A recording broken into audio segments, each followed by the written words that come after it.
We don't want you to fail your check ride. I failed my first one and I know how much it hurt. All these years later, that's why we're doing what we do, helping you get through check rides.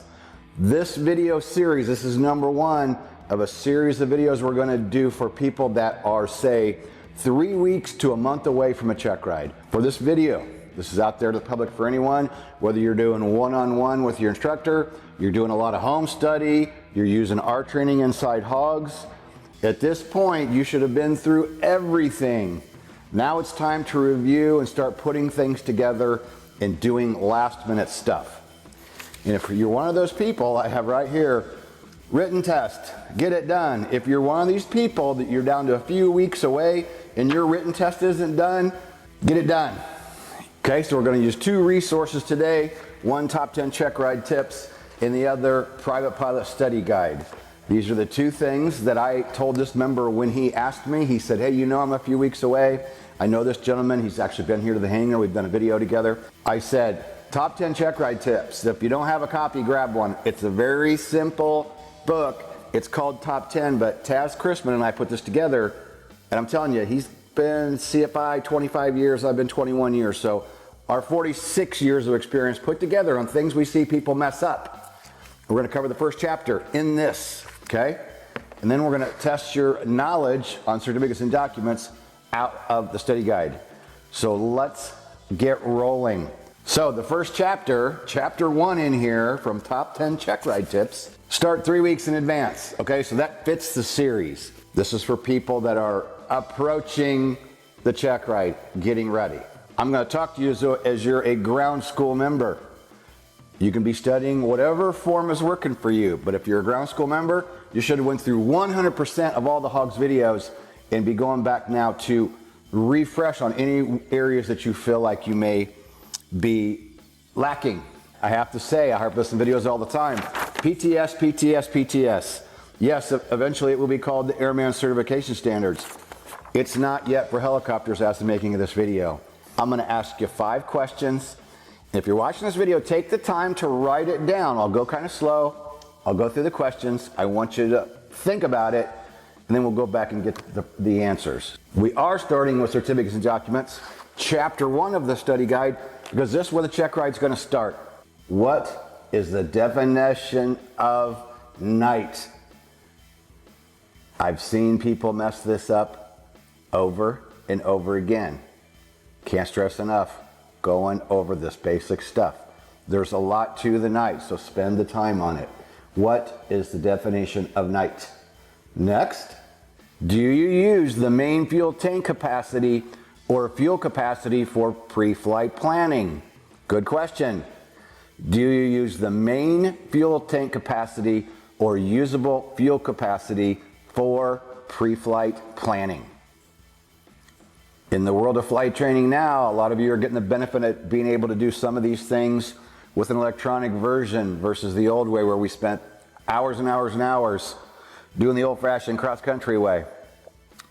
So all the more reason to make sure you're up on the cross-country stuff. Just because you might be able to use an electronic version for your cross-country flight planning, there are still the questions that the examiner is going to ask you across the table that if you don't answer them correctly, you don't even get in the helicopter to go fly and you get sent home like I did. And let me tell you, that is not a good feeling.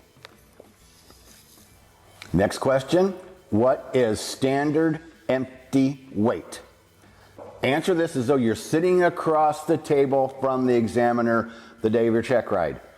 What are you verbally gonna say to the examiner when if he asks you, what is standard empty weight? Wants to know a basic definition of what that is. Understanding weight and balance is crucial for private pilot, commercial pilot, all the way across the board, because as you burn fuel throughout that flight, things happen, CD changes, CG, did I say CD? CG changes. You have to be aware of what's going on. So all of the weight and balance stuff is super, super important. Okay, next question. This is if you move and have a change of address. So if you have a change of address, if you fail to notify the FAA, can you still exercise the privileges of your pilot certificate?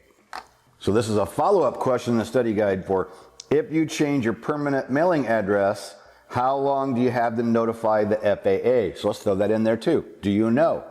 If you change your permanent mailing address, how long do you have to notify the FAA? And then this question, if you fail to notify the FAA, can you still exercise the privileges of your private pilot certificate? So if the examiner asks you, how can you, as the pilot, adjust the CG location, right? During your weight and balance, you're figuring out what's going on with CG. Normally you figure full of fuel, empty fuel, so you can see what goes on with that CG during flight. What are you going to say to the examiner if the examiner asks you, how can you, as the pilot, adjust the CG location? I'll give you a hint on that one. I'll give you a real world example. When I flew in one certain type of environment with an aircraft, a helicopter, we went out and normally picked up cargo, moved cargo from point A to point B. We had people and equipment in the back. If we picked up cargo that was heavier than what we were originally told, in which we figured a weight and balance for, if the rear of the aircraft was a little bit too heavy, we had one basket of equipment that could easily be removed, like unsnapped, removed, and another weight and balance scenario ready to refigure when we remove some equipment so that we could take the cargo, move the CG. There's a hint. So there's several ways that you could move a CG. So let's run through the questions and answers. What is the definition of night? The time between the end of evening civil twilight and the beginning of morning civil twilight, as published in the Air Almanac, converted to local time. I dare you to repeat that really fast, like 4 times. Do you use the main fuel tank capacity or usable fuel capacity for pre-flight planning? The answer is always use usable fuel capacity. What is standard empty weight? It's the standard aircraft, full operational fluids, oil, and unusable fuel. If you fail to notify the FAA, can you still exercise the privileges of your private pilot certificate? The answer is no, if you haven't notified them in the correct time frame of your permanent change. How can you, as the pilot, adjust CG location, move people, baggage, or how much fuel you put on board the aircraft? So how well did you do? How well did you answer? Did you snap right through those? Or did you struggle in any of those questions? There's 42 of those just in the certificates and documents section, which we just went through.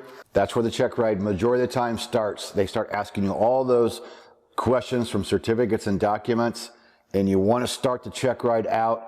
You want to nail that stuff for sure. So the theme was today was start 3 weeks in advance with all of this gathering stuff, reviewing, putting last minute things together. If you'd like a copy of the Private Pilot Study Guide, we'll put a link for that down below. There's a free version in a PDF, which if you sign up for that, you'll get notified of the other videos coming out through email, which is kind of handy. We're currently offering the physical copy of Top 10 Checkride Tips. There's a bonus section in here. On top of the 10 questions, Taz went out and interviewed examiners in the Las Vegas area and asked the examiners, what are you seeing people mess up on Checkrides? So there's a whole bonus section in here that goes beyond the top 10. This is good stuff. I'll put a link down that below the video where we can have Heather send you a copy. We've bought the books. We have a box of them. When they're gone, they're gone. Heather will ship these to you. So I'll put a link down below. You cover the shipping and handling. Again, within the U.S., we're looking at maybe an international option for later, but the international shipping has went crazy and causes us lots of problems. So I hope that helps a little bit. If you're new to us, right behind me is what we call the HOGS Wall of Fame. Great big old wall back there. We're really proud of that. 200 and, forget. We got a couple more ready to go up when Heather's here tomorrow when we do another video. So,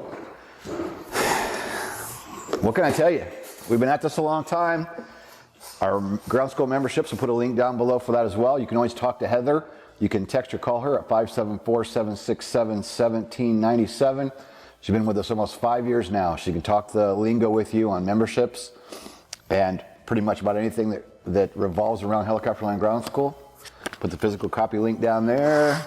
We'll put a link down here for both the PDF. We give away Let me rephrase that. We're giving away chapter 1 as a PDF for the study guide.